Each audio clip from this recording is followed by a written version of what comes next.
What is up, Retro Maniacs? My name is Mike, his name is EP, and his name is Joe, and we're here to talk about cards. We're back. We're back to give you 3 more retro cards for your PC. I'm going to kick it off like always.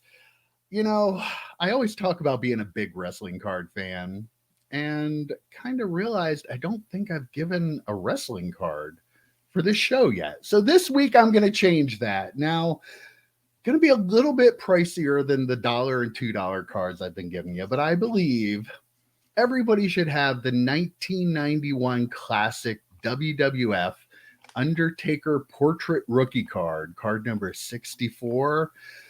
This card is iconic. It's actually done nothing but increase in value like constantly.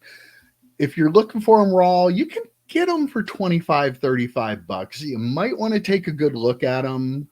Some of them that sell, like all the raw seem to sell in the same range, but they're not all the same condition of card, if that makes any sense. So like wrestling card world is a little bit different than regular sports card world.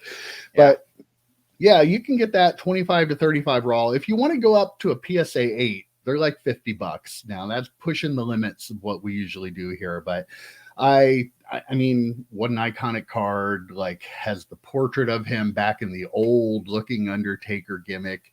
Just really cool. And, you know, one of the iconic performers, if not the most iconic character of all time in wrestling, and great card to have in your PC.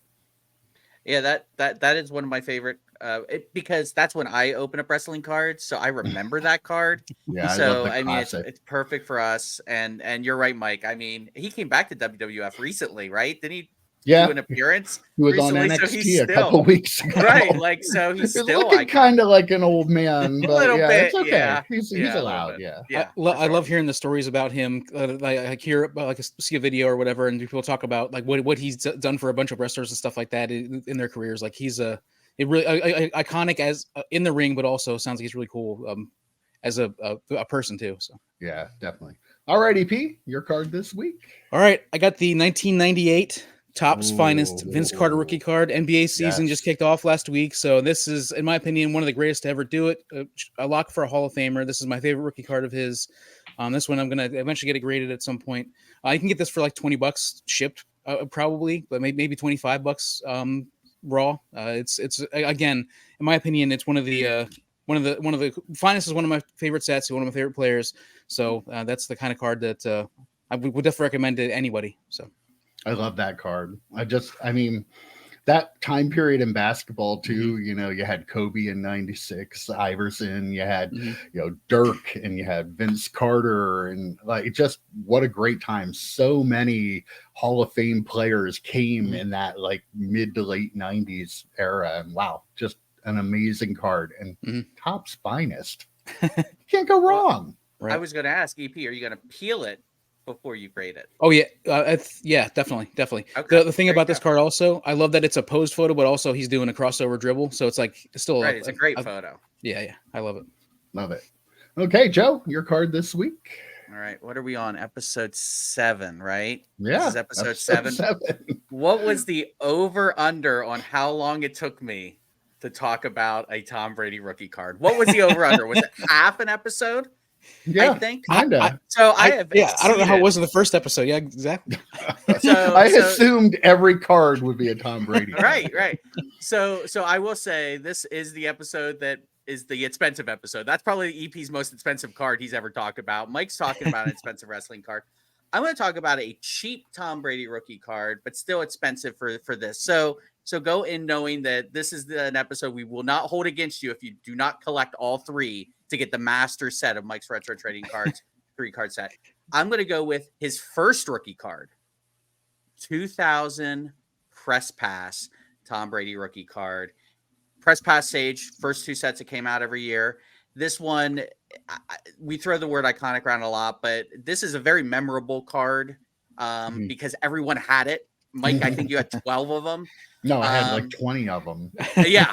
Like he had so many, he gave me one. Like he's like, here, just take it. And I'm not a nice person. He is not a nice person. If you go through a box of this, you can get like 2 per box because the box is only, I think the packs only had five cards per pack. You can get it in Gold Zone. You can get the blue Torkers, which is the alternate foils. You can actually get this one in a decent, like mid-grade in SGC slab for like $60. Like That's you not can bad. get an SGC 7 for like $60. We don't recommend high-end cards. That's why I went with this one. There are Tom Brady cards, obviously more expensive, but this is a cool one to have because it was his first. And I think it's one that is very memorable to that generation of collectors because we opened up how much press pass back in the day, boys. I mean, I every had year. 3 of them. A lot. I had 3 of them. To give you an idea how many Yeah. packs that I opened. feel there is a box at my grandparents' house of 2000 press pass because there's no way I had 1997, 1998, 1999, 2001, 2002. There's no way I didn't open up 2000 press pass. So I probably got 5 somewhere hidden. But yeah, that's my card for this week. A little bit more expensive, but I think I got my Tom Brady rookie card out of my system, and we're good. We'll be good. That's fair, yeah, and a great card, and you know it's going to be memorable to me in getting back into the hobby because you know going through all the stuff I had to go through, I found a lot of Tom Brady's, but like I said, I'm not exaggerating. I think I did have upwards of 20 with all the different variations, like the Gold Zones for sure. So because I believe I sent like 12 in to PSA like at the beginning, and I had more that I found after. I sent He a had couple so to many he sent up to HGA. That's what I did. I had like 2 or 3 I sent to them. So yeah, a great iconic card and great card to pick up of the GOAT. For cheap-ish. Yeah. All right, guys. Great choices this week, and we'll be back next week with 3 more. Take care, guys. See you, boys. See ya.